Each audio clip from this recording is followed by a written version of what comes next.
My own father told me, "You're old enough to figure it out," then walked away with his new wife and her kids. I sat on a cold bench until I finally called my grandmother. Hours later, she showed up with her lawyers. When he came back from his trip, he found his bank accounts frozen and his house completely empty. The cold metal bench under me was a stark contrast to the tropical resort my father was flaunting on social media, celebrating with his new family.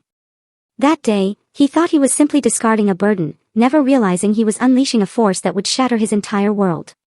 He left me with nothing but a worn backpack and $20, unaware that the grandmother he'd forbidden me from seeing was worth $80 million, or that his worthless, abandoned daughter would inherit $10 million at 18. From his prison cell, it's not the money or the 18-year sentence that truly haunts him. It's the chilling knowledge that his betrayal ultimately set me free. I was only 14. That morning, in Dad's car, the air felt thick, heavy with unspoken words, like breathing through wet wool. I pressed my forehead against the cool passenger window, watching the familiar streets of our neighborhood blur past. I didn't know it then, but I was seeing them for the very last time. My worn backpack sat between my feet, stuffed with the essentials for what Dad had vaguely called a little trip to sort things out.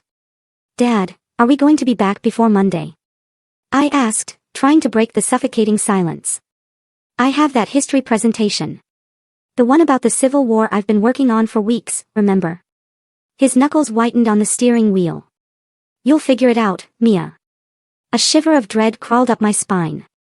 That wasn't the dad who used to help me with school projects, who'd stay up until midnight cutting out cardboard from my third-grade solar system. This was the stranger he'd become since marrying Sharon 6 months ago. Before he'd even picked me up from Mom's apartment, she'd been passed out on the couch again, empty wine bottles creating a glass city on the coffee table. Dad had looked at her with such disgust, muttering something about, "No wonder." The train station loomed ahead, its red brick facade and clock tower looking like something out of an old movie. Dad pulled into the drop-off zone, not even bothering with the parking lot. My stomach twisted. "Aren't you coming in with me?" I asked as he popped the trunk. He was already out of the car, yanking my backpack from the back with unnecessary force. I scrambled to follow, my legs unsteady on the pavement. The cold November wind cut through my thin jacket, the one Sharon had said made me look homeless at Thanksgiving dinner. "Here," Dad said, practically shoving the backpack at me. His eyes darted towards the station entrance, then to his watch. "You're 14, Mia, old enough to figure things out." "Figure what out?" "Dad, you haven't even told me where I'm going." Or. That's when I saw them. Sharon stood just inside the glass doors, her perfectly manicured hand resting on her daughter Brittany's shoulder. Brittany was 12, blonde like her mother, wearing a designer coat I'd only ever seen in store windows. Sharon's 8-year-old son, Connor, was absorbed in a game on his phone. Sharon caught my eye and smiled. That cold, triumphant smile I'd seen her practice in mirrors when she thought no one was looking. "Dad?" My voice came out small, breakable. He was already walking toward them, not looking back. His hand found Sharon's waist, pulling her close as he kissed her cheek. Connor looked up from his game long enough for Dad to ruffle his hair affectionately, the way he used to ruffle mine. "Dad!" I called louder, panic rising in my throat like floodwater. "Dad, you haven't given me a ticket." "Or money, Dad." An elderly woman pulling a suitcase gave me a concerned look. A businessman in a gray suit stepped around me, irritation clear in his body language. But Dad didn't turn around. He guided his new family toward the exit. Brittany glanced back once, with something that might have been pity, or might have been satisfaction. Then they were gone. I stood frozen in the middle of the busy station, my backpack weighing down my shoulders, watching the spot where they'd disappeared. This wasn't happening. This couldn't be happening. Any second now, Dad would come back through those doors, laughing about what a terrible joke this had been. Any second now. But the seconds stretched into minutes. 5. 10. 20. A station guard, his uniform neat and pressed, approached me with measured steps. "Young lady, are you waiting for someone?" "My dad," I said automatically. He forgot something. "He'll be right back." The guard's eyes, brown and kind behind wire-rimmed glasses, took in my backpack, my panicked expression, the way I kept staring at the door. "Would you like to sit down while you wait? There are benches over there." I nodded, not trusting my voice, and made my way to a cold metal bench near the ticket windows. The backpack slumped beside me as I sat, and I finally looked inside it properly. One change of clothes. My phone charger. A hairbrush. The history textbook I'd been using for my presentation. And a crumpled $20 bill in the front pocket that I'd been saving from babysitting jobs. $20. That was all I had. The station bustled around me. Families reuniting. Business people rushing to catch trains. Teenagers laughing in groups. Everyone had somewhere to go. Someone expecting them. Everyone except me. My phone, cracked from when I dropped it last month and Dad had said it wasn't worth fixing, showed 3:47 p.m. I scrolled through my contacts. Each name a small disappointment. Mom would be drunk until at least tomorrow. My best friend, Emma, was on vacation in Florida. The other kids from school. We weren't close enough for me to call, crying, from a train station. Then I saw it. A contact I'd almost deleted a dozen times but never quite could. Grandma Helen. Dad's mother. The woman he'd cut off 2 years ago after some fight about money and meddling that I'd never fully understood. The grandmother who used to bake me cookies from scratch and teach me card games on rainy Saturdays before everything fell apart. My stomach rumbled, reminding me that I'd skipped lunch, too nervous about this mysterious trip to eat. I unwrapped the granola bar I'd found in my backpack's side pocket, probably from last week's school field trip, and ate it slowly, making it last. 4:15 p.m. The early darkness of November was already creeping in through the high windows. The station would close at midnight. Then what? Where would I go? The thought of spending the night on the streets made me feel like I might throw up the granola bar. A family walked past. Mother, father, 3 kids, all holding hands in a chain. The youngest, maybe 5, was crying about being tired. Her father scooped her up, settling her on his shoulders, and she giggled through her tears. That's when I broke. The tears came silent at first, just hot tracks down my cheeks that I quickly wiped away. But then my chest heaved, and a sob escaped. I pulled my knees up to my chest, making myself as small as possible on the bench, and cried into my jeans. Miss, a gentle voice. Miss, are you all right?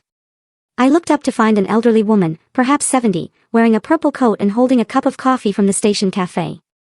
She sat down beside me without invitation, close enough to be comforting, but not so close as to be intrusive.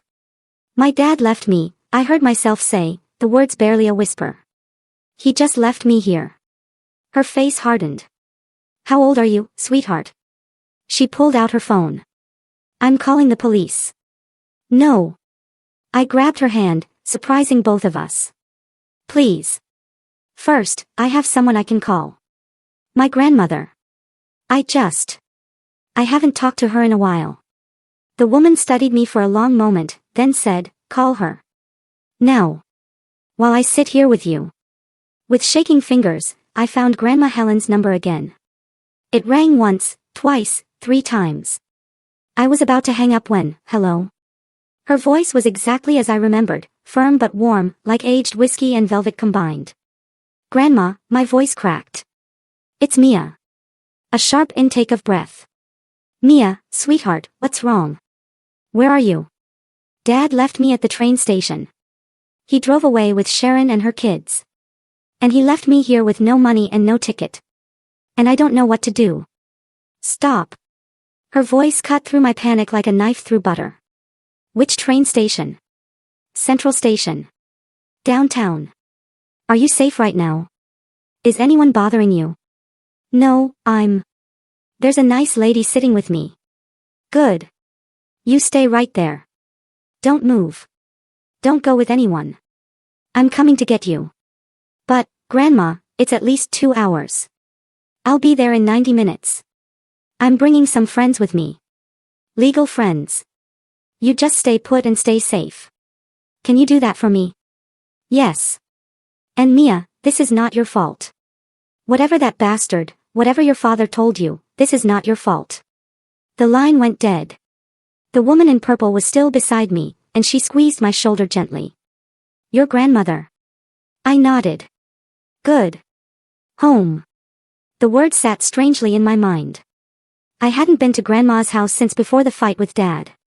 I remembered it as a modest 2-story in the suburbs with a garden she tended religiously and a kitchen that always smelled like something baking. But we weren't heading toward the suburbs.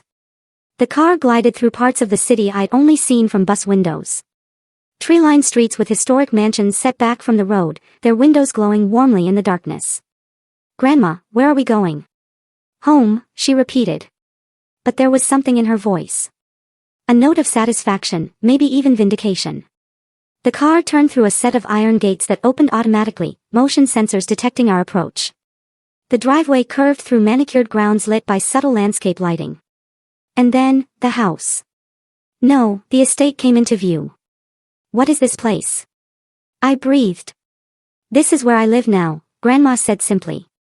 "There are things about your family, about our family, that your father never wanted you to know." The house was 3 stories of brick and stone, with tall windows and a circular driveway dominated by a fountain. It looked like something from a movie about old money and secret societies. Mr. Chin helped us out of the car. "I'll have the preliminary paperwork ready by morning, Mrs. Hartley. The emergency custody filing is already in process." "Thank you, James. We'll speak at breakfast." Inside, the house was even more overwhelming. Marble floors, a sweeping staircase, art on the walls that looked like it belonged in museums. A woman in a crisp uniform appeared immediately. "Mrs. Hartley, welcome home. Shall I prepare the blue room for Miss Mia?" "Yes, Rosa. And please have dinner sent to the family dining room in 30 minutes. Something comforting. Perhaps your excellent chicken soup." "Of course, ma'am." Grandma led me through the house to a smaller dining room, though smaller here still meant a table for 8 and a chandelier that cast rainbow patterns on the walls. She poured herself a glass of wine and me a glass of what turned out to be fresh squeezed orange juice. "I imagine you have questions," she said, sitting across from me. "This isn't the house I remember." "No, that was the house I moved to after your grandfather died. When I was pretending to be someone I'm not. Trying to be small enough, poor enough, that your father wouldn't feel threatened." She took a sip of wine. "It didn't work. He still cut me off the moment I questioned his choices. But, all of this. Your grandfather, my husband, was not the simple insurance salesman your father told you he was. Robert built his company from nothing, turned it into an empire. When he died 5 years ago, he left everything in a very specific trust structure, one that your father has been trying to break ever since." Rosa appeared with bowls of soup that smelled like heaven and warm bread that was still steaming. I hadn't realized how hungry I was until I started eating. "Your father received his inheritance immediately," Grandma continued. $5 million, free and clear. It should have been enough to set him up for life, to provide for you, to build something meaningful. $5 million. I nearly choked on my soup. Instead, he spent it. Bad investments, trying to impress people like Sharon and her country club friends, living beyond even those substantial means. When the money ran out, he came to me demanding more. Demanding access to the rest of the trust. The rest? Your grandfather was worth approximately $80 million when he died. The majority of it is in trust, some for me, some for charities, and a significant portion, $10 million, for you. To be accessed when you turn 18, or earlier under certain circumstances. Your education, for instance. Or if you were ever abandoned or endangered by your legal guardians. Dad knows about this? Oh, yes. He's known since the will was read. He spent 3 years trying to get power of attorney over your trust, trying to convince judges that I'm senile, that the money would be better managed by him. Her smile was sharp. He never expected me to fight back. Never expected me to have kept such careful records of his attempts. Is that why he cut you off? Because you wouldn't give him my money? Partially, but also because I started asking questions about you. Whether you were being properly cared for. Whether the money he claimed to need for your expenses was actually being spent on you. She reached across the table to take my hand. I hired a private investigator 6 months ago when he stopped letting me see you. I knew about Sharon before their wedding was announced. I knew about the debts he was hiding. I knew he'd been fired from his job and was pretending to go to work every day. She squeezed my hand. What I didn't know, what I never imagined, was that he would abandon you like this. After dinner, she led me upstairs to the blue room. It was 3 times the size of my bedroom at Mom's apartment, with its own bathroom and a window seat overlooking the gardens. Fresh pajamas were laid out on the bed, somehow in my size. Rosa has a talent for these things, Grandma said, seeing my surprise. There are more clothes in the closet. We'll go shopping properly tomorrow. Grandma, I don't understand. Why didn't you tell me any of this before? She sat on the edge of the bed, suddenly looking every one of her 70-something years. It was 3 years. Your father forbade it. And as long as he had custody, I had to be careful. Any wrong move and he would have disappeared with you entirely. I've been waiting, gathering evidence, preparing for the day he made a mistake big enough that no court would side with him. Her eyes hardened. I just never thought his mistake would be this cruel. She pulled an envelope from her pocket, aged and yellowed at the edges. This is for you.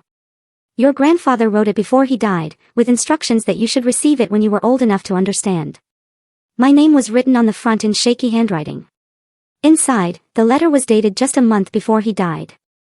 My dearest Mia, if you are reading this, then you are old enough to understand that family is complicated, that love and money can become tangled in ugly ways, and that sometimes the people who should protect us become the ones we need protection from. I am not long for this world, but I go knowing that I have done what I can to secure your future. The money I've left for you is not just currency. It's freedom.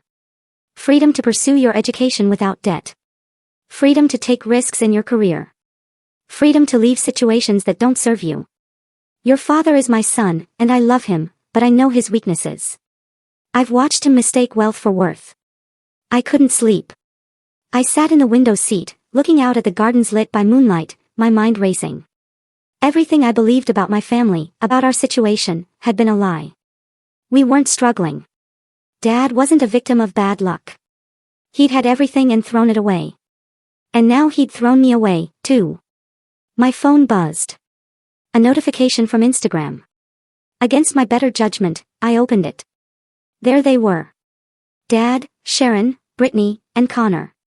All smiles at what looked like a resort restaurant. The caption, family vacation. Making memories with the ones who matter most. Red Heart posted an hour ago. While I'd been sitting in a train station, terrified and alone, he'd been raising a champagne glass with his new family, the ones who matter most. I screamed. A guttural, raw sound. Then I turned off my phone and finally cried. Not tears of fear or abandonment this time, but tears of rage. The next 2 weeks passed in a blur of lawyers, tutors, and transformation. Grandma had assembled what she called the team. Not just legal counsel, but an entire support system designed to rebuild what my father had broken. Posture, Miss Catherine corrected, her hand gentle but firm on my shoulder. You've been making yourself small for so long, you've forgotten how to take up space. The etiquette and confidence coach had been Grandma's idea. Not to change who you are, she'd assured me, but to give you tools. The world we're about to enter, courtrooms, legal depositions, possibly media attention, it's a game with rules. I want you to know those rules so you can choose when to follow them and when to break them. Miss Catherine taught me how to sit in a chair like I deserved to be there. How to make eye contact without flinching. How to speak so people had to listen. It felt like learning a new language, one where my body said as much as my words. Better, she'd say as I walked across the room again, this time with my shoulders back. Remember, you're not trying to be someone else. You're uncovering who you've always been, under the fear. In the afternoons, I met with Dr. Reeves, a therapist who specialized in adolescent trauma. His office was in the east wing of the house, set up specifically for these sessions. I don't want you to think I'm weak, I told him during our third session. Needing help isn't weakness, Mia. Your father abandoned you at a train station. Most adults would struggle to cope with that betrayal. The fact that you're here working through it shows incredible strength. I still dream about the station, I admitted. About waiting for him to come back. Do you want him to come back in the dreams? I thought about it. No. I want him to see me not needing him to come back. Dr. Reeves smiled slightly. That's a powerful shift in perspective. The legal preparation was the hardest part. Mr. Chin and his team had commandeered what Grandma called the war room, a conference room on the first floor where boxes of documents covered every surface. Financial records, emails, text messages, even social media posts. This is from 3 months ago, Ms. Rodriguez, one of the younger lawyers, showed me a printed email exchange. Your father explicitly told your mother he was taking full custody because, and I quote, the kid is worth 10 million at 18 and I'm not letting that slip away. The kid, I repeated. Not even my name. Can we use this? I asked. Oh, yes, Mr. Chin said with satisfaction. This establishes clear financial motive for seeking custody. Combined with the abandonment, it's a slam dunk. Ms. Rodriguez finished. But it wasn't just about building our case. Grandma insisted I understand every aspect of what was happening. Knowledge is power, she said one evening as we reviewed financial statements. Your father kept you ignorant because ignorance made you vulnerable. Never again. So, I learned about trust funds and fiduciary duty, about custody law and financial fraud. I learned that my father had taken out credit cards in my name when I was 12, running up debt that Grandma's lawyers were now having to untangle. I learned that he'd been telling people for months that I was troubled and difficult, laying groundwork for some plan I didn't yet understand. He was going to have me declared incompetent, wasn't he? I asked Mr. Chin one afternoon. When I turned 18, he was going to try to get permanent control of my trust. Mr. Chin and Grandma exchanged glances. We believe so, yes, he said carefully. The rage that had been simmering since that night at the station bubbled up again. He was going to destroy my entire life for money. Money he'd already proven he couldn't manage responsibly, Grandma added. The 10 million would have been gone within 2 years if his spending patterns held. 3 weeks after the abandonment, we got word that Dad had been served with papers while at the resort. Someone had recorded it, his face going from smug dismissal to genuine shock as he read the documents, then throwing them on the ground and shouting at the process server about harassment and bitter old women who can't mind their own business. The video went viral within hours. Good, Grandma said, watching it with grim satisfaction. Let everyone see who he really is. The court date was set for the following month. Dad hired an expensive legal team, probably borrowing against future expectations or convincing Sharon to invest in his defense. His lawyers filed a countermotion claiming Grandma had kidnapped me and was manipulating a vulnerable child. Let them come, Mr. Chin said confidently. We have everything documented, including the security footage from the train station. There's footage. I hadn't known. Oh, yes, crystal clear. Him walking away while you call after him. You sitting alone for hours. Very compelling evidence. But Dad wasn't going down without a fight. He started a campaign of his own, calling extended family members with his version of events. According to him, I had been out of control, violent towards Sharon's children, and he'd simply been taking me to a therapeutic boarding school when I'd run away at the station. Some relatives believed him, others didn't. The family fractured into camps, and my phone filled with messages ranging from support to condemnation. Block them all, Grandma advised. Their opinions don't matter. Only the truth matters. But the truth was becoming a weapon of its own. Miss Rodriguez discovered that Sharon's first husband had filed similar complaints about financial manipulation when they divorced. Dad's business partners came forward with stories of unpaid loans and broken contracts.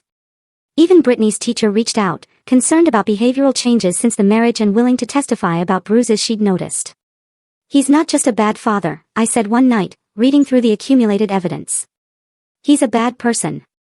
Yes, Grandma said simply. And it's time the world knew it. The local news picked up the story first. Abandoned teen fights back against father's betrayal. Then the national outlets. My name was kept out of it, minor protection laws, but Dad's wasn't. Neither was Sharon's. Their perfect family image crumbled in real time. Sharon's country club friends distanced themselves. The private school questioned whether Brittany and Connor should continue attending. The resort where they'd been celebrating while I sat abandoned actually banned them from returning. Dad tried to call me once, 2 days before the first hearing. Grandma had warned me he might, and I prepared for it. Mia, sweetie. His voice was different. Desperate. Cajoling. This has all been a huge misunderstanding. You know I would never. You left me at a train station, I interrupted, my voice steady thanks to weeks of practice with Miss Catherine. With no money, no ticket, no plan. I was coming back. I just needed to. You posted vacation photos an hour later, making memories with the ones who matter most. Silence. Then his voice hardening.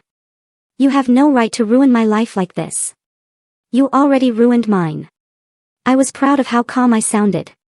The difference is, I'm going to rebuild. Better. Without you. You ungrateful little, I hung up. My hands were shaking, but I'd done it. I'd faced him down. The first court date arrived faster than expected. Grandma had bought me a new outfit, professional but age-appropriate, nothing that could be criticized as too adult or too childish. Miss Catherine had coached me on courtroom presence. Dr. Reeves had prepared me for the emotional impact. But nothing really prepared me for walking into that courtroom and seeing my father across the aisle. He looked smaller somehow. His expensive suit couldn't hide the weight he'd lost or the dark circles under his eyes. Sharon sat behind him, her perfect makeup not quite concealing her pinched expression. She kept whispering urgently to him, and he kept shaking her off. "All rise," the bailiff called, and the judge entered. Judge Martinez was a small woman with sharp eyes and an even sharper reputation. She reviewed the initial filings while the courtroom held its breath. "Before we begin," she said, looking directly at my father, "I want to make something very clear. The evidence I've already reviewed is deeply troubling.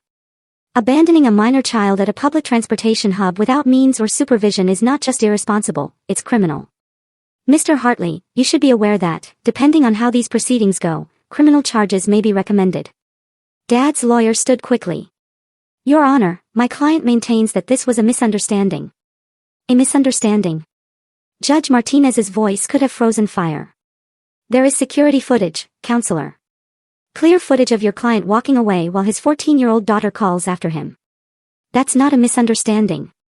That's abandonment." The hearing proceeded with mechanical precision. Our side presented the evidence of abandonment, financial fraud, and years of neglect. Their side tried to paint me as troubled, Grandma as manipulative, the whole situation as blown out of proportion. Then came the moment I'd been dreading and anticipating in equal measure. My turn to speak. I stood, my legs steadier than I'd expected. The courtroom fell silent. "Your Honor," I began, my voice carrying clearly thanks to Miss Catherine's training. "I spent 6 hours at that train station. 6 hours wondering what I'd done wrong.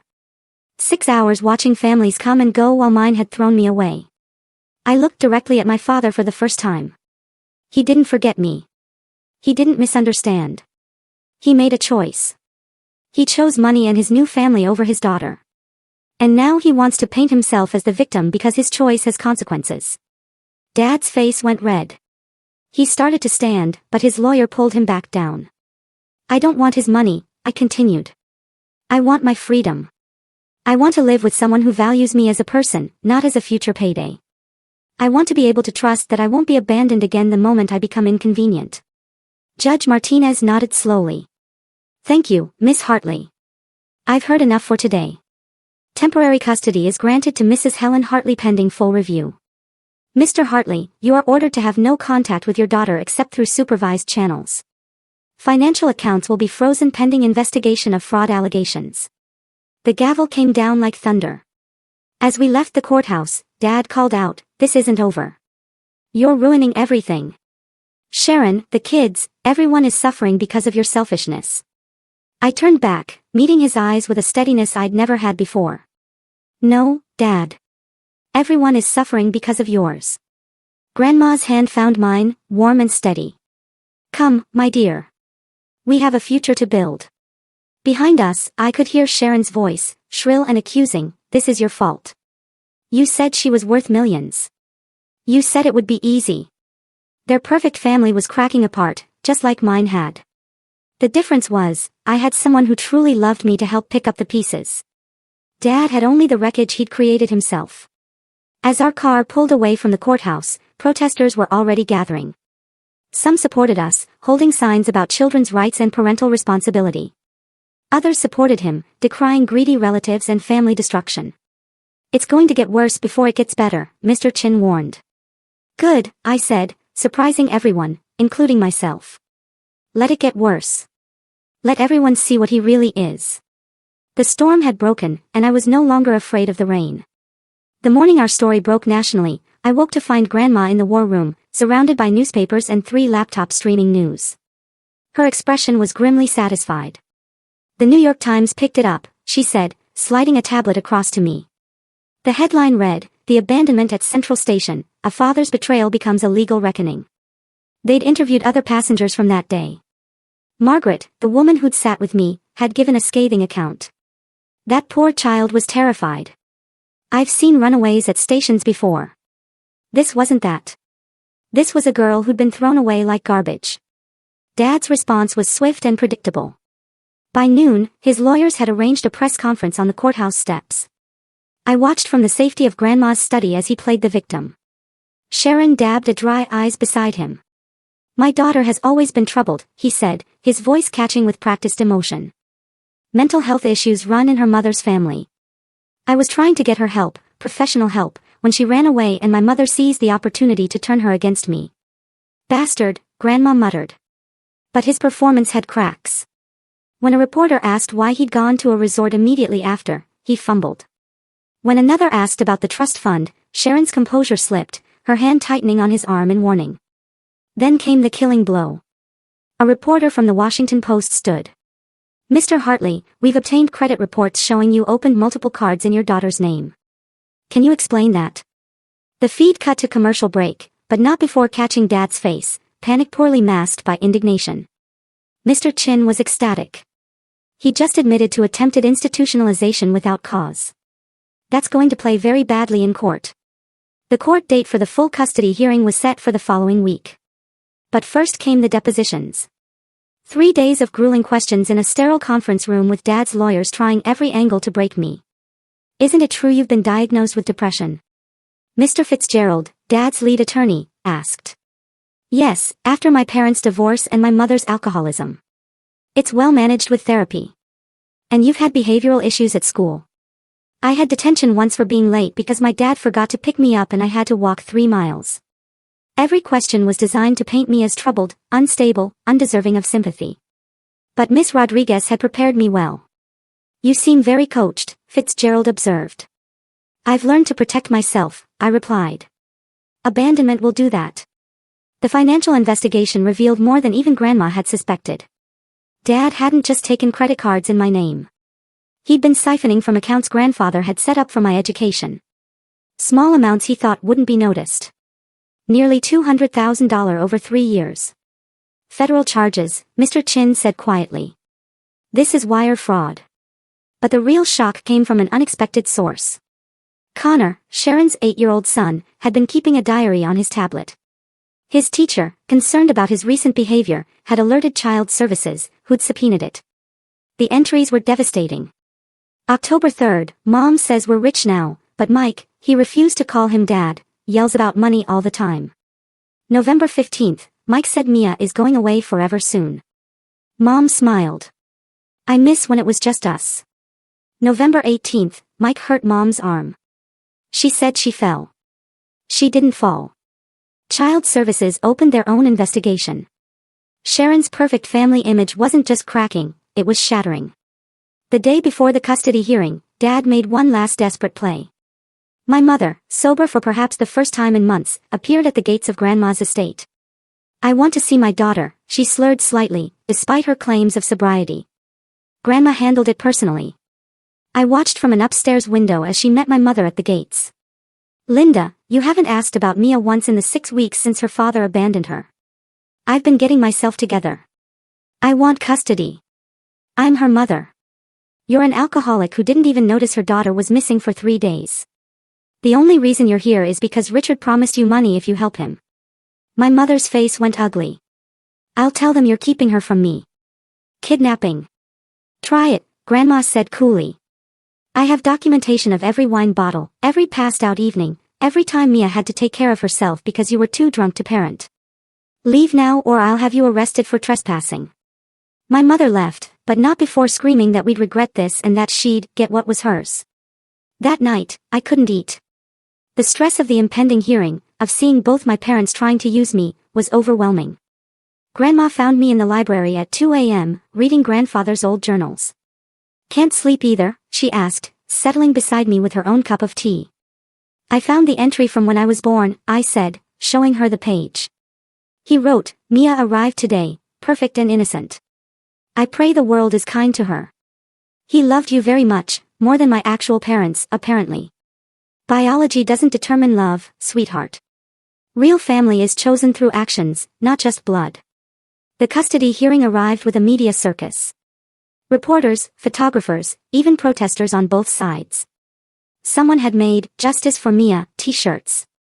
Someone else had "Family Values Matter" signs with my father's picture. Inside the courtroom, the tension was suffocating. Dad had lost weight, his suit hanging loose. Sharon sat 2 rows behind him. They'd been fighting publicly enough that their united front had crumbled. Her children were notably absent. Judge Martinez called the court to order. I've reviewed extensive evidence in this case. Financial fraud, child abandonment, attempted manipulation of a minor's trust fund. Mr. Hartley, before we proceed, do you have anything to say? Dad stood, and for a moment, I saw something in his eyes. Regret? Or just regret at being caught? I'm not perfect, he began. But I'm her father. Doesn't that count for something? Being a father is more than biology, Judge Martinez replied. It's showing up. It's protection. It's putting your child's needs above your own. Can you honestly say you've done any of that? The silence stretched until it snapped. Then Dad exploded. She's sitting on $10 million. $10 million. And I'm supposed to struggle while she lives like a princess. It's my father's money, my inheritance. Actually, Mr. Chin stood smoothly, it's Mia's inheritance. Your father was very clear about that. And your struggles are of your own making. Gambling debts, poor investments, living beyond your means, even with $5 million. That money should have been mine. I'm the son. I built that company with my father. You were 12 when your father founded the company. What exactly did you build? He spiraled from there. Blamed Grandma, me, Sharon, everyone but himself. When shown the train station footage, he actually said, "She looks fine. I don't see what the big deal is." A juror audibly gasped. The Washington Post article that ran the next morning included a photo that would haunt my father forever, his face contorted with rage, finger pointing at me while I sat quietly beside my grandmother. The headline, "Unmasked Father Shows True Colors in Custody Battle." The public response was swift and brutal. His business contacts severed ties. Sharon filed for separation, citing irreconcilable differences and previously unknown financial fraud. Even his own brother, Uncle Keith, released a statement distancing himself from Richard's inexcusable actions. But Dad wasn't done fighting. Cornered animals rarely are. The call came at 3 a.m., 2 nights after the hearing. Not to my phone, he was legally barred from contacting me, but to Grandma's landline. "You poisonous old witch." His voice was slurred, drunk. "You've destroyed everything. My marriage, my reputation, my life." Grandma had it on speaker, recording. "Richard, you're violating the restraining order. I don't care about your restraining order. You turned my daughter against me. You and your money, always. Dangling it like a carrot, making me dance. I never made you do anything. Every choice was yours. I'll ruin you both. You think you've won. I know things about Dad's business, about where that money really came from. The line went dead. Mr. Chin immediately filed the recording with the court, adding violation of restraining order to Dad's growing list of legal troubles. But his threat wasn't empty. The next day, a sleazy tabloid ran a story, Hartley fortune built on illegal dealings. It was nonsense, easily disproven. But Dad had given an exclusive interview full of wild accusations about money laundering and tax evasion. "He's desperate," Mr. Chin assured us. "These are the thrashings of a drowning man." The IRS and FBI briefly investigated, found nothing, and instead turned their attention to Dad's own financial crimes. The irony wasn't lost on anyone. I returned to school during this period. Grandma insisted I needed normalcy. But normalcy was impossible when everyone knew my story. Some kids treated me like a celebrity, others like a victim, and a few, those whose parents sided with my father, like a traitor to family values. Emma, my best friend, became my shield. "Anyone who gives you grief answers to me," she announced, and somehow, despite being 5'2", she made it stick. It was at school that I gave my first public speech about the experience. The principal had asked if I'd speak at an assembly about recognizing abuse and seeking help. Grandma left it entirely my choice. I stood before 300 students and told my truth. "Abandonment isn't always as obvious as being left at a train station," I said, my voice steadier than my hands. "Sometimes it's gradual. A parent who stops asking about your day, who forgets your birthday, who sees you as an inconvenience or, worse, as a resource to be exploited. If someone is supposed to love you but makes you feel worthless, that's not love. If someone who should protect you instead puts you in danger, that's not family. You deserve better. We all deserve better." The standing ovation lasted 3 minutes. Later, 17 students approached the counselor about their own situations. The principal called it the most impactful assembly we've ever had. Dad heard about it, of course. Everything was public now. He showed up at the school the next day, drunk and raging, demanding to see me. The security guard, a grandfather himself, physically blocked him while calling the police. The arrest was captured on dozens of student phones. By evening, #Dad of the Year was trending, with the video viral across all platforms. Sharon, meanwhile, was fighting her own battles. The separation had turned ugly when she discovered Dad had hidden assets, money he'd stolen from me that he'd squirreled away in offshore accounts. She wanted her share of the fraudulent gains. Let them tear each other apart, Grandma said, watching the news coverage of their court battle. But Connor and Brittany were collateral damage. Sharon, consumed with rage and greed, had become negligent. Child Services removed them from her care, placing them with Sharon's sister in another state. Connor's diary entry about Dad hurting Sharon had opened an investigation that revealed a pattern of domestic violence. I felt sorry for them. They hadn't asked for any of this. You could reach out, Dr. Reeves suggested during therapy. Let them know they're not alone. I wrote them each a letter, simple, kind, explaining that none of this was their fault. That sometimes adults make terrible choices, but kids shouldn't blame themselves. Brittany never responded, but Connor sent back a drawing of a train station with a girl walking away from it. Strong and unafraid. I still have it. The criminal trial was set. Dad faced charges of fraud, identity theft, child abandonment, and violating a restraining order. The federal charges alone carried up to 20 years in prison. He tried one last manipulation, a suicide attempt, or rather, a gesture designed to look like one. He took just enough pills to require hospitalization, but not enough to cause real damage. The timing was suspicious, right before a crucial hearing. Some people felt sympathy. I didn't. It's another manipulation, I told Dr. Reeves. He's not sorry for what he did. He's sorry he got caught. That's a very mature understanding, he replied. Also a very painful one. The prosecutor, Miss Davies, was a force of nature. She'd taken the case personally after watching the train station footage. I have a daughter your age, she told me. What he did. There's no excuse, no justification. We're going to ensure he can never hurt you again.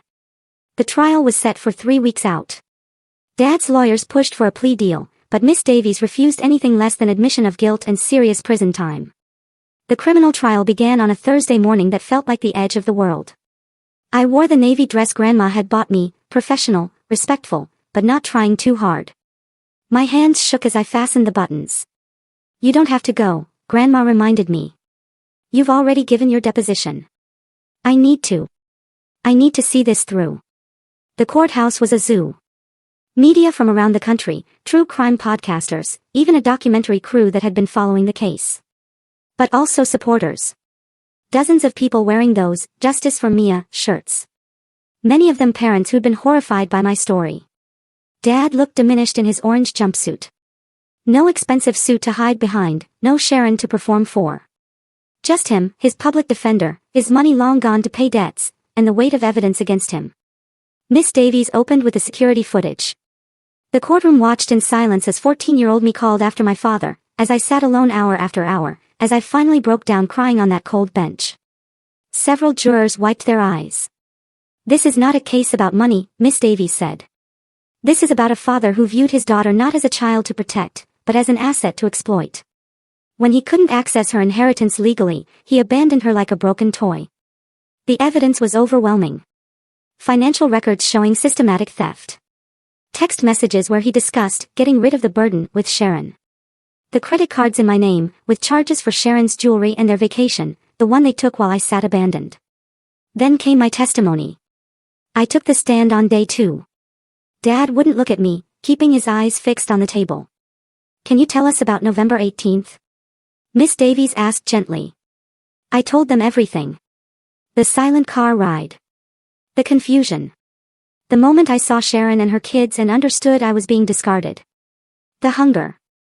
The fear. The kind stranger who bought me food. The relief when I heard Grandma's voice. Were you afraid? Miss Davies asked. I was terrified. I thought I might die. That no one would know what happened to me.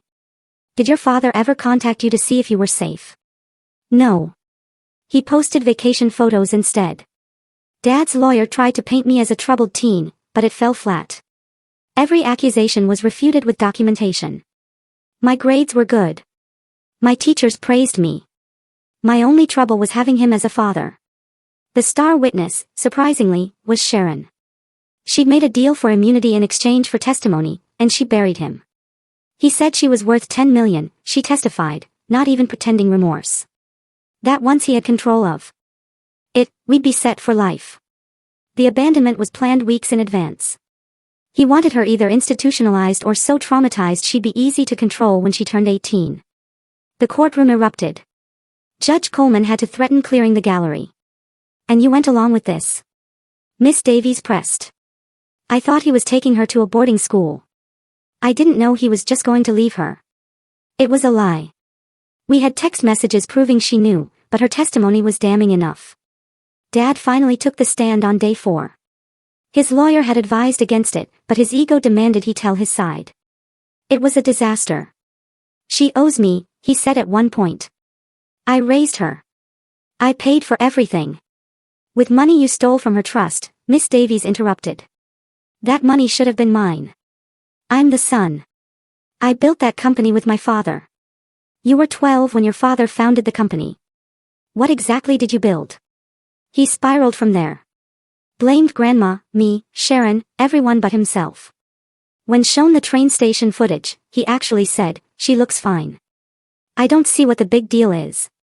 A juror audibly gasped. The verdict took 2 hours. Guilty on all counts. The sentencing was scheduled for the following month. The maximum was 25 years. The minimum was 8. In those weeks between verdict and sentencing, Dad tried everything. He wrote letters to me through his lawyer, blocked. He gave a jailhouse interview claiming innocence. It only made things worse when he accidentally admitted to crimes they hadn't even charged him with. He had his brother try to negotiate with Grandma. She refused to even take the call. The day of sentencing, I gave a victim impact statement. I'd written it 17 times, each draft angrier than the last, until finally I found the words that were true. You were supposed to protect me, I said, looking directly at him for the last time. That's the most basic job of a parent. Keep your child safe. You didn't just fail at that. You were the danger I needed protection from. I spent years wondering what I did wrong. Why I wasn't good enough. Why you couldn't love me the way you loved Sharon's kids. But I understand now. You never loved any of us. You only love yourself. I'm not asking for the maximum sentence because I want revenge. I'm asking for it because somewhere out there is another 14-year-old girl with a father who sees her as a resource instead of a daughter. And maybe if he sees what happened to you, he'll think twice. You abandoned me at that train station, but you set me free. I found a real family, real love, real support. I'm going to college next year, early admission to Yale. I'm going to study law to help kids like me. I'm going to take grandfather's name. Mia Blackwood, not Hartley. You thought you were throwing me away, but you just revealed who you really are. And now everyone knows. Dad tried to speak, to respond, but Judge Coleman cut him off. Mr. Hartley, I've overseen many cases in my career, but rarely have I seen such calculated cruelty toward a child. You abandoned your daughter in pursuit of money that was never yours. You stole her identity, her security, and tried to steal her future. I sentence you to 18 years in federal prison, with no possibility of early release for the first 10. Upon release, you will have no contact with your daughter unless she initiates it. All stolen funds will be returned with interest. The gavel came down for the final time. As they led Dad away, he turned back once. Our eyes met across the courtroom. I expected to feel something. Sadness, maybe even pity. But I felt nothing. He was a stranger who happened to share my DNA. Outside the courthouse, the crowd cheered. Reporters shouted questions, but I only had eyes for Grandma, standing by the car, tears streaming down her face. Proud of you, she whispered as she hugged me.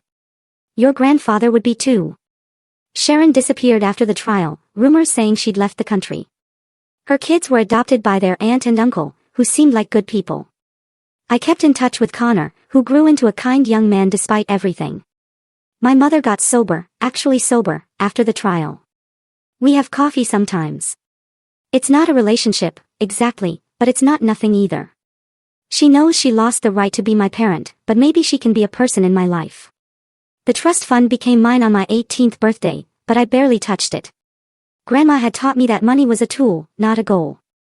I used some for college, some for therapy, some to start a foundation for abandoned children. The rest waits, growing, ready for when I know exactly what to build with it. I returned to the train station on a November afternoon, exactly 5 years after that horrible day. Not the same bench, they'd replaced them all with newer, supposedly more comfortable ones, but the same spot. I wasn't alone. Connor sat beside me, now 13 himself. He'd asked to see where it happened, to understand the story that had reshaped both our lives. Were you really here for 6 hours? He asked. 6 hours and 14 minutes, I said. I know because I watched every minute tick by on that clock. I pointed to the old clock tower, still keeping perfect time. I'm sorry my mom was part of it, he said quietly. You're not responsible for your parents' choices. Trust me, I learned that the hard way. We sat in comfortable silence, watching travelers rush past, families reuniting, others saying goodbye. Normal people living normal lives. Mia, Connor asked, do you ever wonder what would have happened if he'd come back? If he'd changed his mind? I thought about it. Really thought about it for the first time in years. I would have gone with him, I admitted. I was so desperate for him to love me. I would have forgiven anything. And that would have been the real tragedy. Spending my whole life begging for love from someone incapable of giving it. My phone buzzed. A text from Grandma. Dinner at 7. Made your favorite. Home. Real home, with someone who chose me, not for what I was worth, but for who I was. Come on, I told Connor, standing and shouldering my bag, a designer one now, a gift from Grandma, though I still had that old worn one in my closet as a reminder. Let's go home. As we walked toward the exit, I glanced back once at that bench. The girl who'd sat there, terrified, abandoned, alone. She was part of me, but not all of me. She was the cocoon I'd emerged from, stronger and more myself than I ever could have been if Dad had been the father I'd needed. He was right about one thing that day at the station. I was old enough to figure it out. And I did.